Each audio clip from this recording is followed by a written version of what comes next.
Perubahan iklim bukan lagi isu yang jauh dari kehidupan kita. Di berbagai wilayah di Indonesia, dampaknya sudah mulai terasa.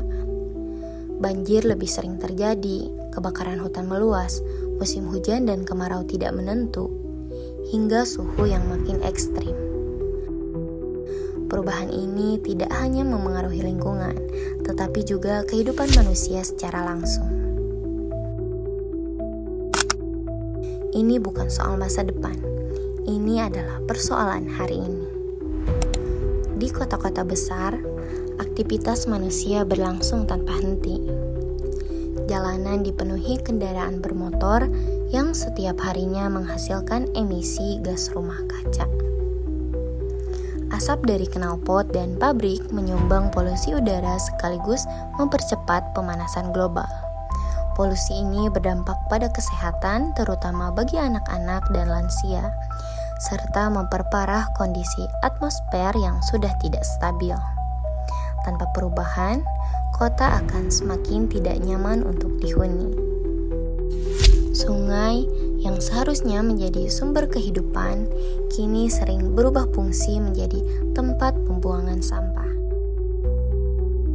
Sampah plastik dan limbah rumah tangga mencemari aliran air, mengurangi kualitas air bersih, dan merusak ekosistem sungai.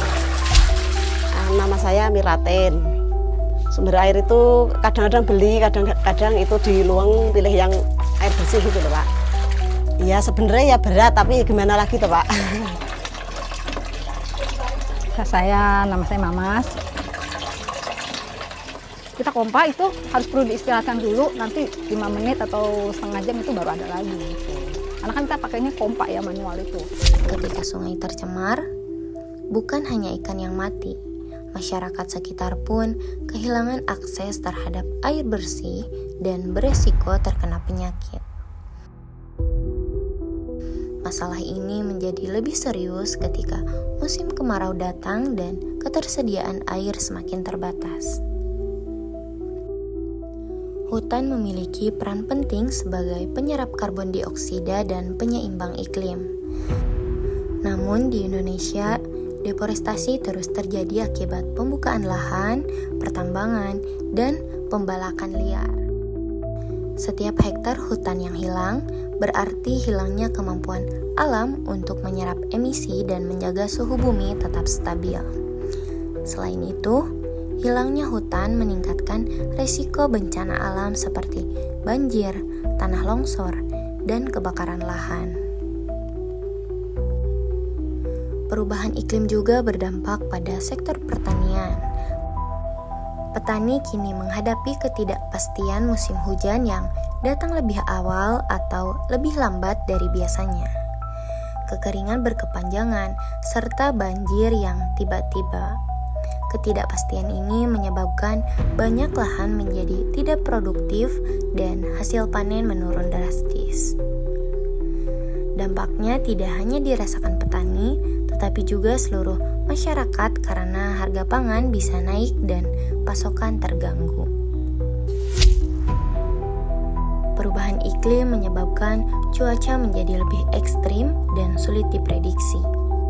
Gelombang panas, hujan ekstrim, angin kencang, hingga badai lokal kini lebih sering terjadi. Kondisi ini tidak hanya membahayakan keselamatan, tetapi juga merusak infrastruktur dan memperbesar potensi kerugian ekonomi. Ketidakpastian cuaca ini juga mempengaruhi sektor transportasi, pendidikan, dan kehidupan sehari-hari secara umum. Meskipun tantangan perubahan iklim sangat besar, harapan tetap ada. Di berbagai daerah, masyarakat mulai mengambil langkah nyata. Ada yang menanam pohon, melakukan penghijauan kota, mengelola sampah secara mandiri, hingga beralih ke energi terbarukan dan transportasi ramah lingkungan. Sekolah-sekolah mulai mengenalkan pendidikan lingkungan sejak dini. Komunitas-komunitas lokal menjalankan program daur ulang dan bank sampah. Pemerintah daerah juga mulai menerapkan kebijakan pembangunan yang lebih berkelanjutan. Teknologi juga berperan penting dari pertanian cerdas yang menghemat air hingga panel surya di atap rumah warga. Semua ini adalah bukti bahwa solusi itu ada dan bisa dimulai dari mana saja.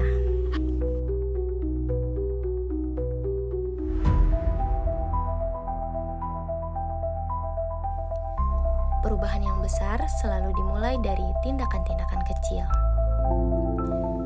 Kita semua memiliki peran dalam menghadapi perubahan iklim, mulai dari mematikan lampu saat tidak digunakan, membawa botol minum sendiri, mengurangi penggunaan plastik sekali pakai, hingga memilih transportasi publik atau bersepeda. Perubahan iklim bukan hanya tentang mencairnya es di kutub atau naiknya permukaan laut di tempat yang jauh. Ini tentang kehidupan sehari-hari kita, tentang udara yang kita hirup, air yang kita minum, dan makanan yang kita makan. Ini juga tentang ketimpangan. Mereka yang paling sedikit menyumbang emisi justru yang paling menderita akibatnya. Petani kecil yang gagal panen, masyarakat pesisir yang kehilangan tempat tinggal, anak-anak yang tumbuh dengan udara tercemar, dan masa depan yang tidak pasti. Sekarang adalah waktu yang paling penting. Kita sedang berdiri di persimpangan, melanjutkan pola lama, atau mulai membangun masa depan yang lebih adil dan berkelanjutan. Karena bumi ini bukan warisan dari generasi sebelumnya, tapi titipan untuk